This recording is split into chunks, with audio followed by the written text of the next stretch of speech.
Assalamualaikum warahmatullahi wabarakatuh. Salam sejahtera untuk kita semua.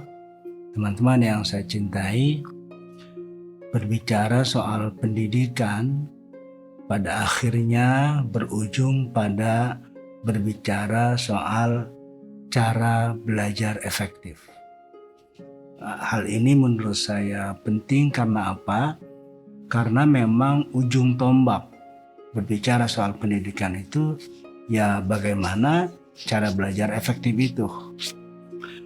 Saya memahami belajar efektif itu adalah belajar dalam waktu singkat dengan hasil yang maksimal.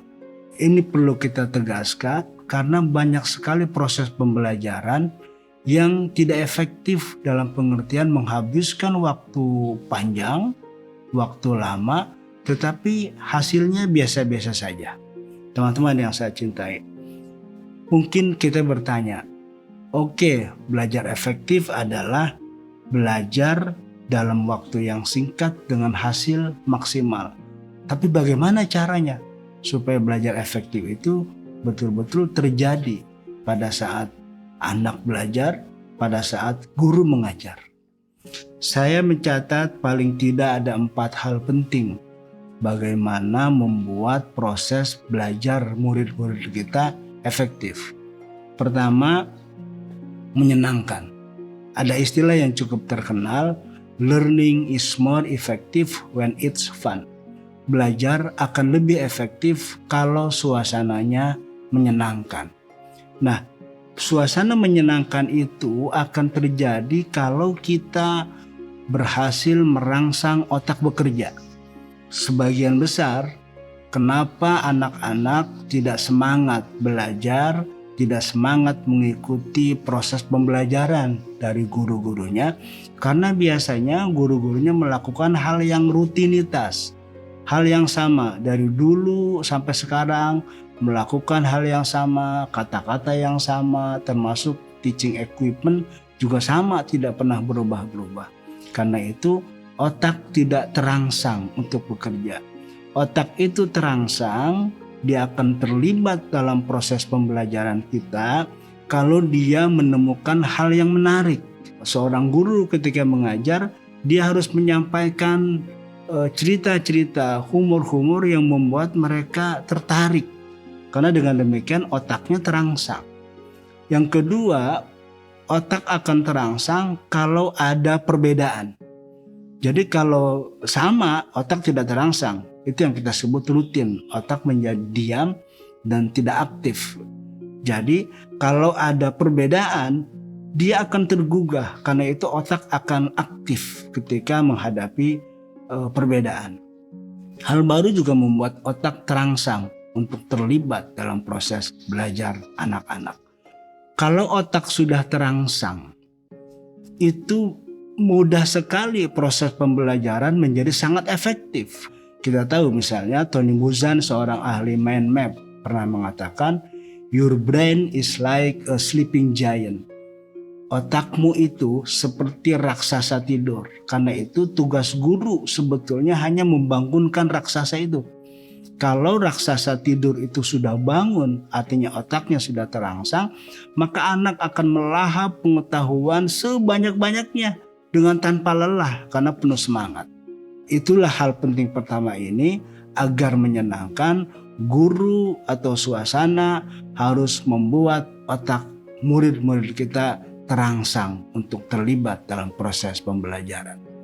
Hal penting kedua, fasilitasi cara-cara belajar pada setiap anak. Tentu saja tipe-tipe belajar anak itu banyak, tapi kalau kita sederhanakan itu kan menjadi 3 saja. Yang kita singkat menjadi VAK, visual, auditory, dan kinestetik. Visual, berikan gambar-gambar sehingga mereka bisa melihat sesuatu yang memang memberikan kesegaran dalam proses pembelajaran. Karena tidak sedikit murid-murid kalau belajar dia akan mudah tertarik kalau ada yang dilihat berupa gambar atau berupa alat-alat pengajaran, teaching equipment. Misalnya guru membawa bunga, membawa alat-alat yang membantu menjelaskan apa yang menjadi pelajarannya, dan seterusnya dan seterusnya. Yang kedua, auditori. Auditori adalah murid menyenangi apa yang didengar. Karena itu yang didengar itu bukan hanya pembicaraan atau penjelasan atau keterangan dari gurunya, tapi dibantu juga dengan diperdengarkan musik-musik klasik, musik-musik ringan yang membawa kepada bagaimana otak mereka menjadi nyaman, terangsang untuk bekerja dan sebagainya. Yang ketiga, kinestetik. Kinestetik penekanannya lebih kepada gerak dan rasa. Nah, dalam hal ini penting sekali proses pembelajaran yang efektif harus bersifat partisipatif. Jadi anak dilibatkan, misalnya bermain peran, anak melakukan presentasi dengan cara bergerak ke sana kemari, dengan cara mungkin ada humor-humor yang mereka bisa sampaikan, mungkin juga puisi dan sebagainya. Karena dengan itu semua, selain mereka bergerak karena berpartisipasi, juga ada rasa yang mereka bisa terima. Teman-teman yang saya cintai, hal penting ketiga adalah berikan tantangan. Proses pembelajaran akan bersemangat kalau berbentuk salah satunya pemberian tantangan. Tantangan itu bisa bersifat semacam cerdas cermat misalnya. Ada kuis yang disampaikan oleh guru, dan tentu saja karena tantangan ini mengharapkan adanya yang berhasil dan sukses, guru sangat mungkin menyediakan hadiah-hadiah kecil kepada anak-anak kalau mereka berhasil menjawab, berhasil menyelesaikan kasus-kasus yang dilemparkan oleh guru. Hadiahnya tidak usah mewah, misalnya memberikan permen atau memberikan coklat atau makanan-makanan lain atau barang-barang lain yang kecil yang tidak berharga sebetulnya, tetapi ketika itu disampaikan dalam konteks tantangan tadi, itu menjadi sesuatu yang luar biasa bermakna buat seorang murid. Hal terpenting keempat adalah merayakan setiap akhir pembelajaran. Ini penting karena apa? Karena ada adagium menarik, misalnya ketika satu pelajaran tertentu layak dipelajari, maka dia juga layak dirayakan. Karena itu setiap akhir pembelajaran, bagian dari proses merangsang cara belajar efektif adalah melakukan perayaan. Perayaan itu bisa bersifat berdoa kepada Tuhan. Anak-anak, hari ini kita bersyukur kepada Allah karena kita sudah berhasil melewati 1 jam pelajaran dalam belajar misalnya matematik.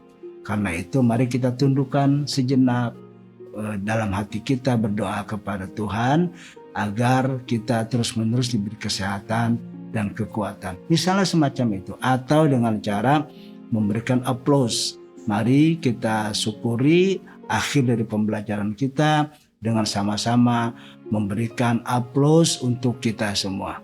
Teman-teman yang saya cintai, itulah 4 hal penting yang saya catat yang membuat proses pembelajaran atau yang membuat belajar anak-anak menjadi efektif. Kesemua itu intinya adalah kita membangun suasana pembelajaran, membangun semangat pembelajaran, tapi caranya 4 hal yang tadi di atas saya jelaskan. Teman-teman yang saya cintai, seakhiri sampai di sini, semoga ada manfaat buat kita bersama. Terima kasih. Assalamualaikum warahmatullahi wabarakatuh.